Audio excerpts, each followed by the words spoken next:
Hey, it's James from Marketing for Restaurants here, and welcome to episode 164 of Secret Sauce, the Restaurant Marketing Podcast. 7 marketing tips for your restaurant for 2022. Some restaurants are quiet, lose money, and the owner works 70 hours a week. Other restaurants are busy, profitable, and the owners work a few hours a day. What's the difference? They have a secret sauce. Join James from Marketing for Restaurants as he helps you come up with your recipe for restaurant success. Your secret sauce.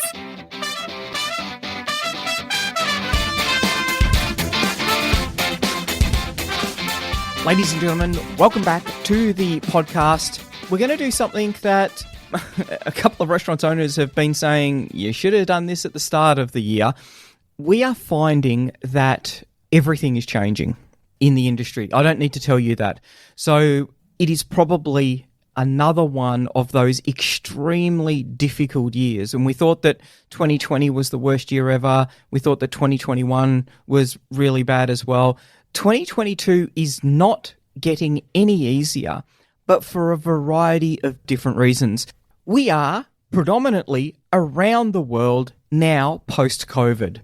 So that is becoming less of an issue. But there's a whole heap of changes that have occurred within the industry, within society, that is making it a lot more difficult to be able to run a restaurant. We see this. We see restaurants that are shifting really good numbers of meals every week and yet really struggling to be able to meet all of their payments as and when they come due. We are seeing restaurants that are really struggling to get people to come into the door. We are seeing restaurants that are struggling with being too popular. It is all over the place. Because it's all over the place, you need to be thinking about the marketing that you're doing for the restaurant. You need to be thinking about the way that you're running your restaurant. Restaurant owners, they're talking to us about things like inflation costs. So food costs going through the roof. Some things are needing to be taken off the menu because of the fact that you just can't get them anymore, or the price of those items is sky high. And from what we can tell, this appears to be a global phenomenon, which is really quite scary. Inflation costs, as far as labor goes, labor, if you can get it, is often costing a fortune. And I say, if you can get it. Our last podcasts were how to solve the labor problem in your restaurant, because that is the number one problem that restaurants are talking to us about. When we say, what is the number one problem that's keeping you up at night? Labor, labor, labor. Where do we get people to come in, to cook the food, to serve the food, to clean up? Really, really difficult. We're seeing some restaurants just having trouble in getting food delivered. Just the availability. Some products are becoming really, really hit and miss as to whether they're going to be able to get it even into the kitchen, let alone cook it and then get it out onto the table to a customer. And lastly, and this is a really big thing, customers have changed. They've changed a lot. And so this is the time, I think, that we sort of go back to basics and we have a look at some of the things that you need to be thinking about in your business, because there's a really interesting thing that I'm seeing amongst our customer base. The customers who've been running their business for less than 12 months have often got a much better outlook and a much better business plan, a much more robust plan for moving forward than those who've been running a restaurant for 25 years. Because the people who have been running that restaurant for all of those years, this is what they're saying to us. I think things are going to get back to normal soon. Well, I would argue that we have seen 3 years of this now, and I don't think they're going to come back. I don't think we're going to get back to the glory times of before March 2020. If you're waiting for that, if you're slowly running down your reserves, your bank balance, waiting for the old customers to come back, for the old buying habits to come back, I think you're sadly mistaken. And we're seeing that now. Old traditional business owners who run really, really good restaurants, or should I say, who cook really, really good food, they're struggling. They're struggling big time. So what we're going to do is we're going to go through 7 marketing tips that are going to be able to help you if you have a think about them now. Many of these things, they're not things that you need to spend money on. They're things that you need to think about. They're things that you need to change in the business. And I like those because they're the things that people, if they've got time, you need to make time for these because they're important. make time, do these things. They're not going to cost you a lot of money, but they will make a really big difference in your business. Now, the first thing is know your customer. And let's throw out our customers from 20 years ago, the way that people were buying pre-COVID. That has all changed. There is a myriad of things that have changed. Some of your customers will be below the poverty line now, and that's really sad. We've got inflation going up. The cost of living is really expensive for a lot of people, and they are struggling to be able to make ends meet. So the reason that they bought from you, that has probably changed. So whether it was just convenient to be able to get some food delivered in 2020, that has changed. Maybe you've gone from being their weekly go-to to a monthly special treat because they can't afford to order from you or they can't afford to come in. Other customers have got a lot of money sitting there. And it's really interesting because you can talk to one restaurant and they'll say, yep, it's really hard. Everyone's complaining about the price. And then other people are saying, oh, yep, we've put our menu prices up twice and no one's blinked an eyelid. Obviously, you're better off being in that second situation, but it depends on where you are. It depends on the story that you tell, the customers that you attract. Have a think about your unique selling proposition. When we do consulting, the first thing I always ask restaurants is, who is your customer? And I know that we've got a bit of work to do when they say, I target everyone in the 10 miles around the suburb that we're in. That's very difficult. And if you're going to appeal to everyone in that target market, then you're going to really appeal to no one, because I like people who cater for me. I don't really care about anyone. I literally don't care about anyone else. Now, I know that feels selfish, but all of your customers are going to have a specific set of needs that you need to be able to address. Appealing to everyone means that you're going to appeal to no one, and it's really important to remember that. Now, restaurants will then say, well, how do I get to know my customers? Well, you could talk to them. I know that sounds a little bit strange, but why don't you say, so, really glad that you came in tonight. Do you mind if I just ask, how did you find out about us? What is it that you like about this restaurant? I think that that's really important because many people are shocked and horrified about the reasons why customers come in. Because many people, they'll start their restaurant and they've got a little idea in their head about how it's all going to play out and the things that customers are going to love about them. And often it's very different.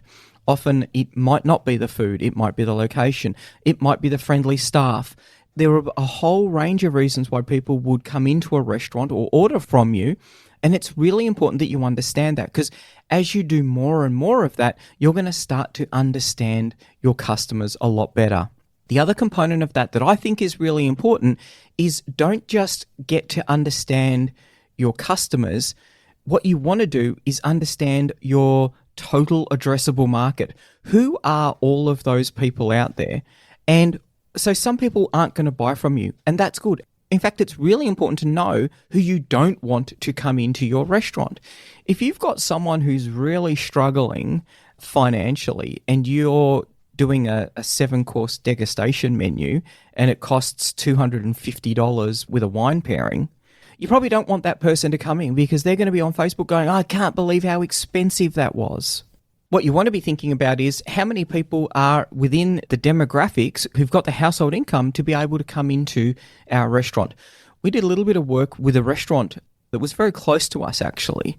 And my first thing that I said, well, probably within the first 15 minutes is, are there enough people here? Like, I love what you're doing here. I think it's amazing. It's a really awesome concept. But the food is pretty expensive when you compare it with all of your competitors. They said, yep, that's fine. We know that. And it's designed that way. And I said, okay, so who's going to come here? And they said, well, all of the people who live in the rich suburbs. And it was like, why would the people from the rich suburbs come here to eat your food? Because I think they might just stay in your suburbs, in the suburbs where they live, and not come and see. And you know what? They muddled through for about 2 years, and then it all just became too hard because they couldn't get enough people to come into their restaurant. Very, very difficult when those demographics aren't in your favor. And that's why, reaching out to the local council, finding out what information they've got, that can really help you do a whole series of things that we're going to talk about to help you pivot to make your restaurant more exciting for the kind of customer that you want to be able to bring in. And that's what it's all got to be about. You've got to be understanding exactly who it is that you want to come in. They're going to be the customers that your unique selling proposition or propositions are going to resonate with. And they're the ones who are going to be most happy. And when you've got happy customers, much more likely to be able to turn them into a repeat customer. And repeat customers are amazing because they're worth so much more than that person who's going to come in, have one meal, maybe bring 2 other people with them, but then never come back again. How amazing is it if you could fill your restaurant every night with people who come in once a month? I think that's one of the ideal goals that you want to be shooting for. Second question I will ask restaurants when we're working with them is, okay, tell me the story of your restaurant. Well, we've been open for 14 years and we cook Indian food, and my background's, I'm from India, and that's the first kind of story that we get. And they're not even excited about their story. It's their story. They are the star. They are the hero of that story. It's all centered around them, and there's no excitement whatsoever. And I think that's really sad. We've got to get a bit of excitement in there, because if no one's excited if you're not excited about your story, it's going to be really tough to get other people excited about it. The other thing that can happen when I say, tell me your story. Why are you running this business? What is it that gets you out of bed in the morning? They tell me a story which is absolutely amazing. There'll be, and it's you could make a movie out of it. There's all of the trials and tribulations. There's the inspiring passion to bring people together into that restaurant. There's amazing culinary skills, incredible devotion, an amazing team that's been put together against all of this adversity, and it's just absolutely amazing. And then, you go and have a look at the food coming out and you just think, my God, this is mind-blowing. This is so exciting. And then you go and have a look on the socials, you have a look on the website, and it's like, why have you got like a templated website that has stock photos and doesn't tell your story at all? This huge disjunction. So for some people, there's a lot of drama because you've got to come up with a story for them. You've got to create something that the restaurant owner is passionate about. That passion needs to flow over into the team. Having a passionate team, a team that's excited to come to work, to be able to do something exciting, that makes the whole customer service thing so much easier. And then that will just spill over. When you tell that story, that will excite people. They'll want to come into your restaurant. Other people with a great story, often, if they're talking to a marketing company, it's because that amazing story that they do have isn't being told on social media, isn't being told on the website. It's not incredibly complicated to do this. So we had a little fish and chip shop as a customer. And I said, tell me your story. What makes you unique? And he said, we're just a local fish and chip shop restaurant, but, we're looking to... And it was, he was quite savvy because he was saying, we want to increase... We tend to retain our customers, so we have lots of regulars. I just want more regulars. It's like, okay, that sounds cool. Is there anything special about the restaurant? And now this restaurant, this was a little bit different because I was actually in the restaurant, so pretty close to where we are. It's difficult when you've got customers all over the world to be able to do this, but when there's a restaurant close by, I like to go out and visit them because I love being in a restaurant and meeting with people in their own environment. As he's telling me about the fact that there's nothing special about his fish and chip restaurant, apart from the fact that they're moderately successful at retaining customers and increasing the customer loyalty, he gets a delivery from his supplier and it's all fresh fish. None of it's pre-battered, none of it's frozen. And I'm like, whoa, what's happening here? And he goes, it's the fish delivery. And I'm like, so how many fish and chip shops get fresh fish delivered? And he said, well, I don't think any. I think we're the only one. And it'd be like, So that would be probably pretty unique. Now, I was really keen on getting them to do some videos about, hey, we've just had a delivery of fish in, we're going to be doing this, we're going to have this tonight. It's all super fresh. Come and give us a call. They were really quite shy about being on doing a video, but what a perfect opportunity to clearly tell a story about what makes you different from every other fish and chip shop within probably 25 miles. Easy to do. And this is the kind of thing that you want to be thinking about when you tell that story. So make sure that you've got a story. Make sure that you're able to tell that story because, as I've said a couple of times, you don't want to be the best restaurant that no one's ever heard of. Now, for him, it was really just about being the best fish and chip shop restaurant. And like fish and chips are relatively very locational in that people won't travel a significant distance to get there. If you're in the top 100 restaurants in the world, people will literally fly from another country to eat in your restaurant. That's the kind of pulling power that they can have. For a fish and chip shop, it's very location based. So you really are looking at how long it takes for someone to be able to drive to your restaurant or to your fish and chip shop compared to where the competitors are.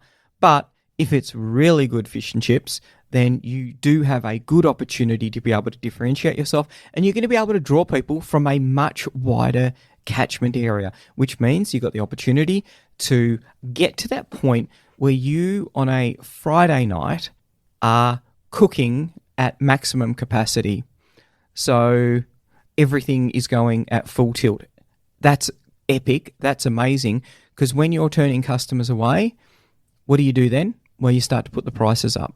So you're going to be able to get the maximum amount of value out of that Friday night. And that's why you might have a Friday night surcharge or, even better, a discount for other times. If you're really expensive on a Friday night but still able to keep everyone coming in, then that says that you've got a premium offering there.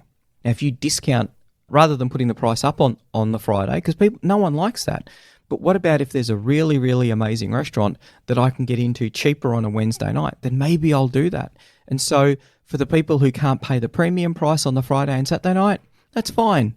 They can go midweek. So you're actually capturing more of the customers and you're spreading that busy period out across more of the days. And you're using price to do that, which means you're going to be making more money. Hooray! So telling a story, really important, because that is going to be part of how you are going to put your product into the market. So for old mate who's getting the fresh fish in, there aren't too many fish and chip shops that get fresh fish. Tell that story, tell it relentlessly. That is going to enable you to put your price up and increase your profitability. The next thing that you want to be thinking about is costing your menu. Now, I talk about this all the time, and why am I still talking about it? It's 2022. Everyone's got a costed menu, don't they? Bzzzt. No, they don't. This blows my mind, the number of times that even successful restaurants that have been running for quite a while haven't costed their restaurant. And it's interesting because a couple of times someone's come into long-standing restaurants and said, you know what, let's just start costing out the menu. And they do that. And the profitability of the restaurant is not where the owner thinks it comes from. There are all sorts of interesting surprises that come up. And you want to cost your menu for a couple of reasons. One, you want to understand which items are the most profitable. There's a couple of ways of costing your menu. And we've done, I think I did a 2-parter on it a couple of years ago. Lots of really good ideas there because you want to be costing it out. There's obviously the cost of the food. That's important. But it's not just the cost of the food that goes into making that meal. It's the spoilage of the food that doesn't get used. It's the offcuts that aren't used. It's the cost in time for people to be able to prepare it. It's the opportunity cost. If you can only do 2 or 3 steaks at once, but people would order more, then you need to be costing that component in there as well. Costing the menu, though, in 2022 is absolutely critical because food prices have gone through the roof. Labor prices have gone through the roof. If you're not factoring those in, normally people will cost their menu out and then ideally they'll cost individual items as they bring them in. And then they may go back and do it every 2 or 3 years. And you know what? I think that's not best practice. But in 2020, you know what? That was pretty cool. If you were doing that, if you were looking at your P&L on a monthly basis and then, every couple of years you're thinking, oh, you know what? I really should cost stuff again because it's not working out. How profitability is just not where it used to be. And if that triggers you to recost your menu, then you know what? That's cool.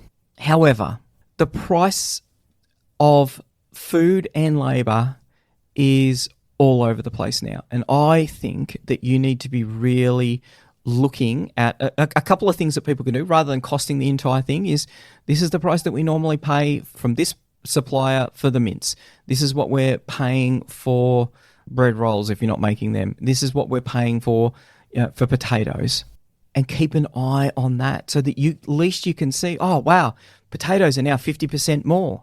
That's a bit of a problem, particularly because once you do the costing, then, of course, you want to put them into that little matrix.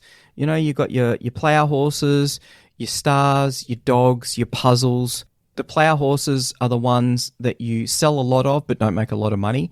They're really critical because they're the ones that can quite easily tip into unprofitable. And what a tragedy it is if you've got a dish that people are ordering heaps of every night and yet you're shipping every one of them out either to a table or to a customer. If you're shipping each one of those out at a loss, that is a tragedy. That's a really big tragedy. Now, there's lots of people who do it and they do it for very good reasons, but for everyone who uses that loss leader, there is probably 10 other businesses that are shipping dishes out at a loss and not even knowing it. And that's why costing your menu is so important. And so your plough horses, high volume, low margin, that's one to watch. The puzzles, they're the ones that are high margin, but you don't sell a lot of. You know, they're the kind of things that you can be loading your front of house team up with. Hey, you should try this. It's really nice. You can also be talking about the way that you have it laid out in the menu. Are you going to make sure that there's a really good description in there? Are you going to have photos? Are you going to have a video? Are you going to be doing all of those funky things that can get people thinking about your low volume but high margin products? Your stars, we all love a star. And I always say that, you need to be creating that competitive tension on your menu. Every dish must fight for its place. You ideally want high volume, high margin products. And if you can get 4 or 5 of those on your menu and that customers don't want anything else, I would simplify your menu. Just have 5 stars on there.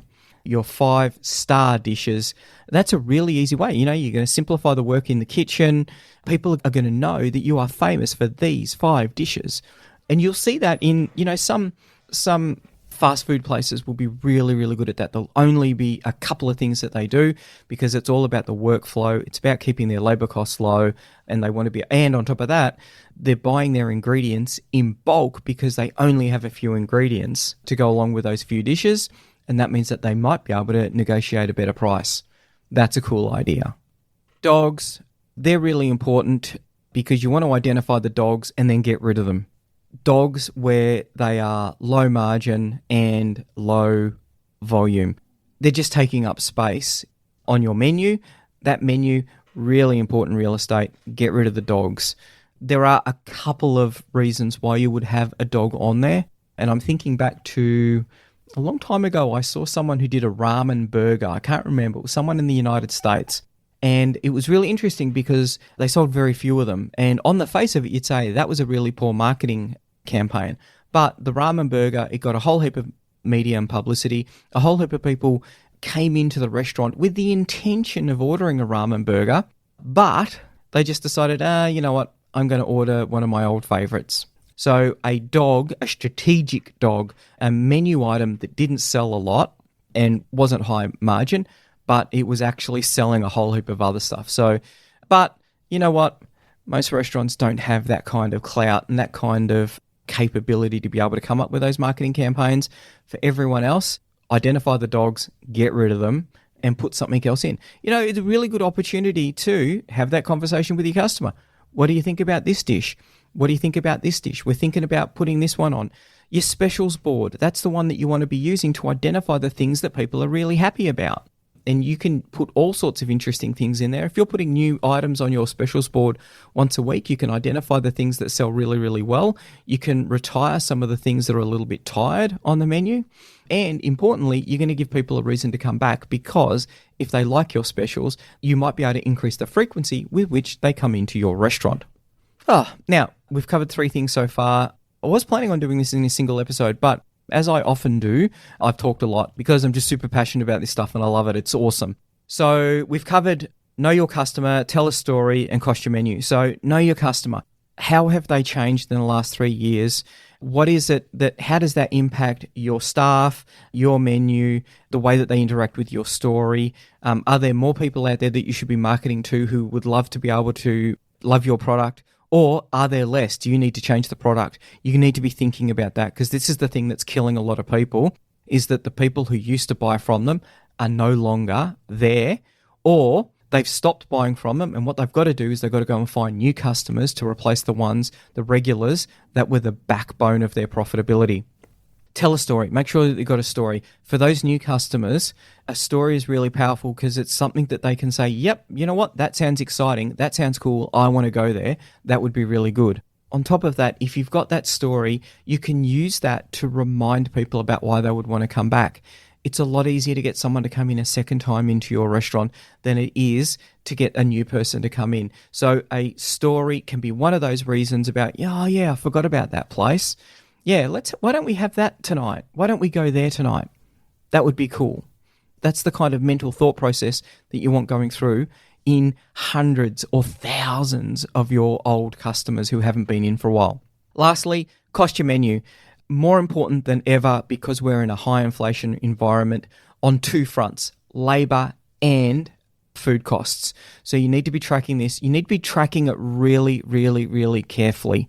And, when you do cost your menu, actually, I think I forgot to say this when we're talking about it, look at your prices. If it's unprofitable, put your prices up. We are living in a high inflation environment. It is in the news all the time. Reserve banks around the world are putting their prices up, putting the price up of interest rates, putting up the price of money. People know that it's a high inflationary environment. And that means that if we're seeing 8% inflation in all of your food costs, which, talking to restaurants, I've been asking this question a little bit lately, I think we're likely to see a lot more than that.